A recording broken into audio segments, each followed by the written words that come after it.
नमस्कार बच्चों। इस वीडियो लेक्चर में हम लोग डिस्कस करेंगे क्लास 9th के मल्टीपल चॉइस क्वेश्चंस। और जो मल्टीपल चॉइस क्वेश्चंस होने वाले हैं चैप्टर नंबर 2 के होंगे साइंस के, जिसका नाम है is matter around us pure. और जो क्वेश्चंस हैं एग्जाम्पलर से लिए गए हैं, तो बहुत ज़्यादा इंपॉर्टेंट आपके लिए होने वाले हैं। तो चलिए बिना टाइम वेस्ट किए फर्स्ट क्वेश्चन देखते हैं। फर्स्ट क्वेश्चन में कहा गया which of the following statement are true for pure substance. अब देखिए प्योर सब्सटेंस से रिलेटेड कौन सा स्टेटमेंट इन चारों में से सही है वो आपको यहाँ पर बताना है। तो पहला कहा गया pure substance contain only one kind of particle. तो जितने भी प्योर सब्सटेंस होंगे उसमें केवल एक ही तरीके का पार्टिकल होता है, तो बिल्कुल ठीक है। सेकंड में कहा गया प्योर सब्सटेंस में भी कंपाउंड और मिक्सचर्स। तो देखिए कंपाउंड और मिक्सचर्स नहीं हो सकते, यदि आपका स्टेटमेंट गलत हो जाएगा, प्योर सब्सटेंस नहीं होते हैं। ठीक है, कंपाउंड को हालांकि प्योर सब्सटेंस में रख सकते हैं, लेकिन मिक्सचर को हम लोग प्योर सब्सटेंस में नहीं रख सकते हैं। नेक्स्ट में कहा गया pure substance have same composition through out. तो सेम कंपोजिशन होती है थ्रू आउट, ये भी बिल्कुल सही है। ठीक है, जैसे मान लीजिए हमारे पास एक ग्लास है और ग्लास में मान लीजिए कोई प्योर सब्सटेंस है। तो प्योर सब्सटेंस का कॉम्पोजिशन कहीं भी आप देखेंगे इस पूरे एरिया में, इस पूरे वॉल्यूम में कहीं भी इसका कॉम्पोजिशन देखा जाएगा तो सेम आएगा। ठीक है, नेक्स्ट में कहा गया pure substance can be exemplified by all elements other than nickel. तो निकल के अलावा क्या सारे के सारे एलिमेंट प्योर सब्सटेंस होते हैं? तो निकल भी एक प्योर सब्सटेंस है। ठीक है, निकल भी एक प्योर सब्सटेंस है। इसलिए जो फोर्थ ऑप्शन है इसको एक्सेप्ट कर दिया, मतलब इसको ये कह सकते हैं इसको अलग मान लिया गया है, तो ये स्टेटमेंट इसलिए गलत हो जाएगा। तो इसमें कौन कौन सा स्टेटमेंट सही हुआ? तो पहला सही है और तीसरा सही है। ठीक है, तो 1 and 3 means option number B is correct. Question number 2 पे आते हैं। सेकंड में कहा गया rusting of an article made up of iron is called. तो देखिए जो रस्टिंग होती है आप लोग को पता ही होगा, जो जंग लगती है आयरन के आर्टिकल्स में, मेनली ये कब लगती है? जब आयरन का कांटेक्ट होता है एयर से, ठीक है, या वाटर से। तो एयर वाटर से कांटेक्ट में आयरन पे हमेशा क्या लग जाती है? जंग लग जाती है। ठीक है, रस्टिंग हो जाती है। अब ये कब लगती है? तो इसमें कहा गया क्या होता है ये? तो corrosion it is a physical as well as a chemical change.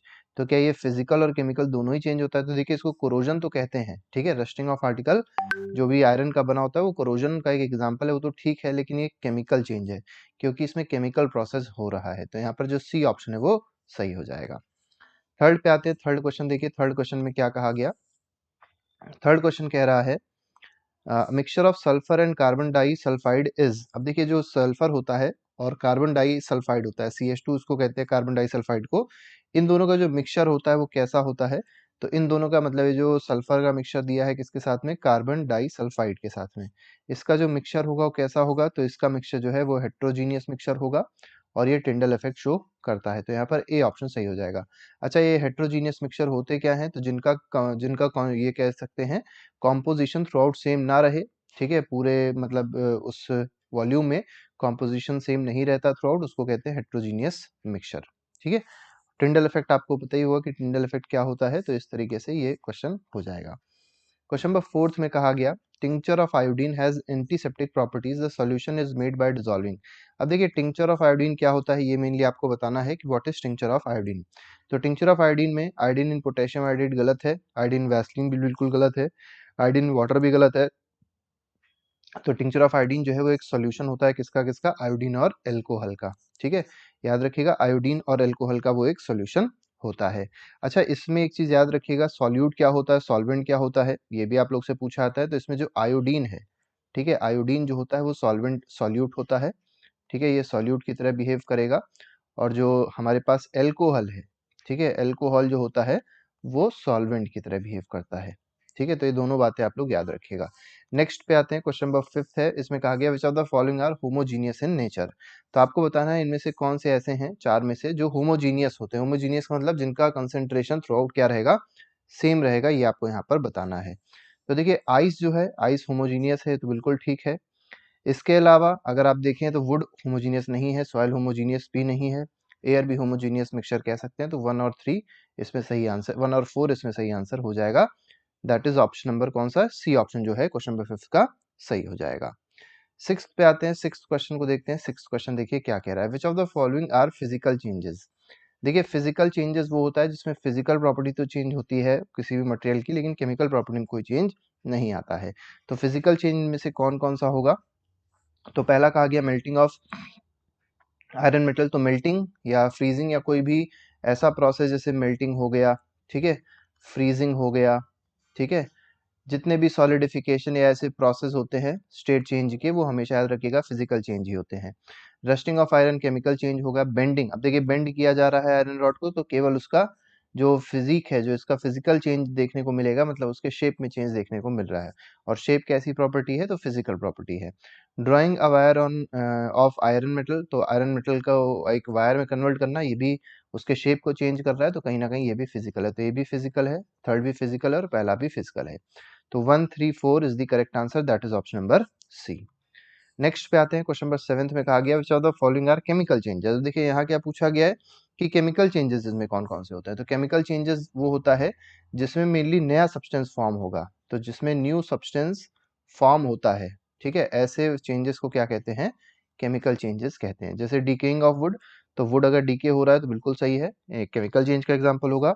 Burning of would भी अगर आप देखेंगे तो ये भी केमिकल चेंज का ही एग्जाम्पल है। सॉइंग ऑफ वुड, तो वुड को काटना केमिकल चेंज नहीं है, फिजिकल चेंज है।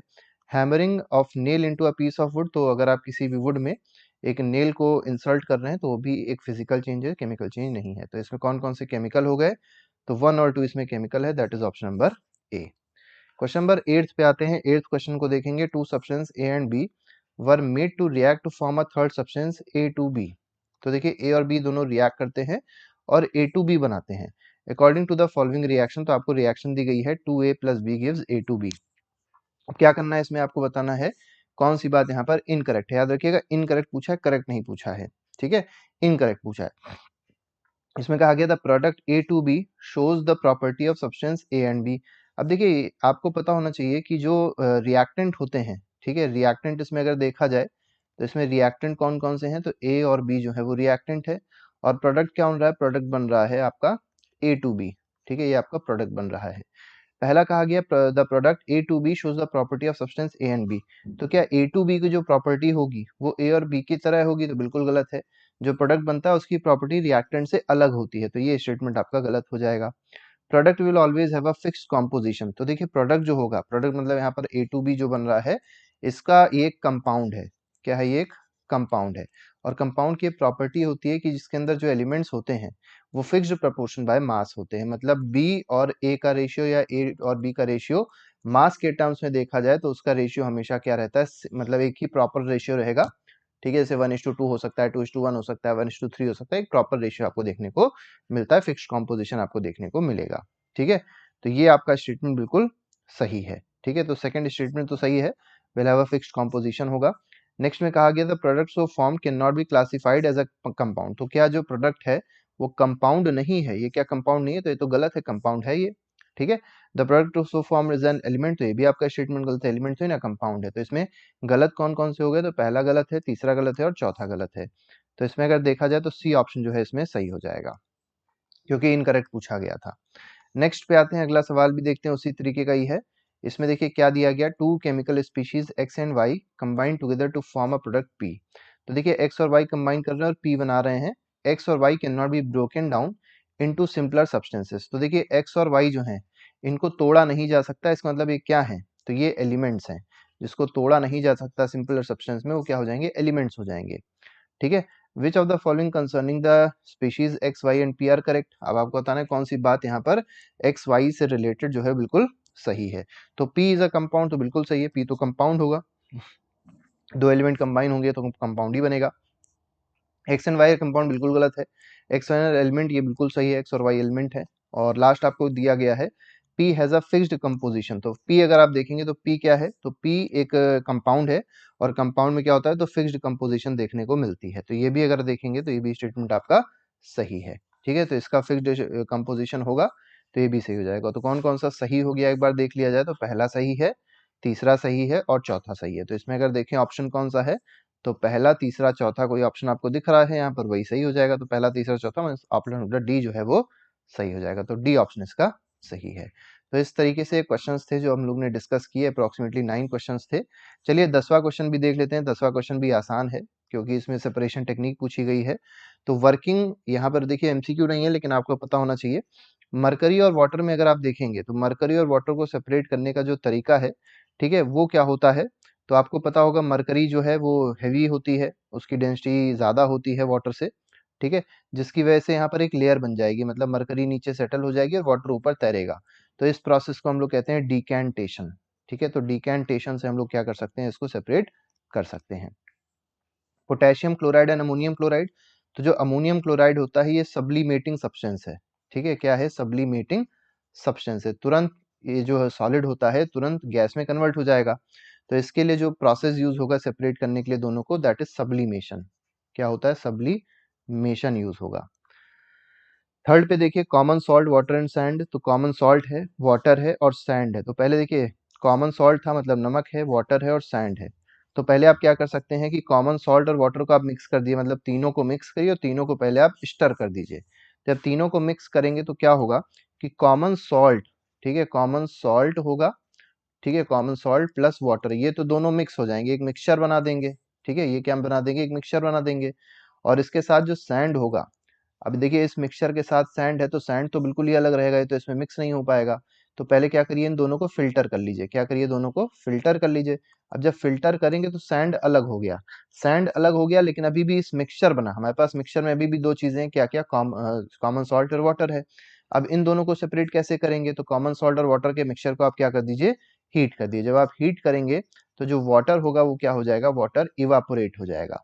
और वाटर जब इवापोरेट होगा तो आपका जो प्रोडक्ट बचेगा वो क्या बच जाएगा, कॉमन सॉल्ट बच जाएगा। तो इस तरीके से हम लोग तीनों को क्या कर सकते हैं, सेपरेट कर सकते हैं। तो यहाँ पर दो चीजें आएंगी आपकी, पहला फिल्ट्रेशन करेंगे, ठीक है, और फिर आप क्या करेंगे, फिर आप इवापोरेशन करेंगे। तो फिल्ट्रेशन एंड देन इवापोरेशन किया जाएगा। Kerosene oil, water and salt. अब देखिए वही सेम चीज बोल दी गई यहाँ पर कि केरोसिन ऑयल है, वाटर है और सॉल्ट है। तो देखिए इसमें से सेपरेशन कैसे होगा, तो देखिए सबसे पहले केरोसिन ऑयल और वाटर है, तो इसके लिए आप क्या कर सकते हैं, तो आपको पता होगा दोनों की डेंसिटी अलग अलग होगी, ठीक है। तो पहले आप मिक्स कर लेंगे तो वाटर और सॉल्ट तो मिक्स हो जाएगा और केरोसिन ऑयल की अलग एक लेयर बन जाएगी। तो पहले आप क्या कर लीजिए, डिकेंटेशन कर लीजिए, ठीक है, पहले तो क्या हो जाएगा, पहले डिकेंटेशन हो जाएगा और फिर आप क्या कर लेंगे, इवापोरेशन कर लेंगे। इवापोरेशन से क्या होगा, वाटर और सॉल्ट जो होंगे वो दोनों दोनों अलग अलग हो जाएंगे। तो इस तरीके से हम लोग इस पूरे मतलब मेथड को अप्लाई कर सकते हैं और आसानी से हम लोग चीज़ों को फिल्टर आउट कर सकते हैं, ठीक है। बस एक बात ये याद रखिएगा कि जो इसमें डिकेंटेशन होगा उसमें हम लोग सेपरेटिंग फनल यूज करते हैं। क्या यूज करेंगे, सेपरेटिंग फनल यूज करेंगे। तो सेपरेटिंग फनल के थ्रू हम लोग क्या करते हैं, दोनों ये जो केरोसिन है और जो इसका मिक्सचर होगा उसको अलग अलग कर लेंगे, ठीक है। तो इसके बाद वाटर और सॉल्ट आपका मिक्सचर आपको मिल जाएगा, इसको हीट कर लेंगे तो वाटर अलग हो जाएगा और सॉल्ट अलग हो जाएगा। तो इस तरीके से पूरा प्रोसेस किया जा सकता है। तो ये हमारे पास अप्रॉक्सीमेटली 10 क्वेश्चंस थे जो हम लोग ने डिस्कस किए।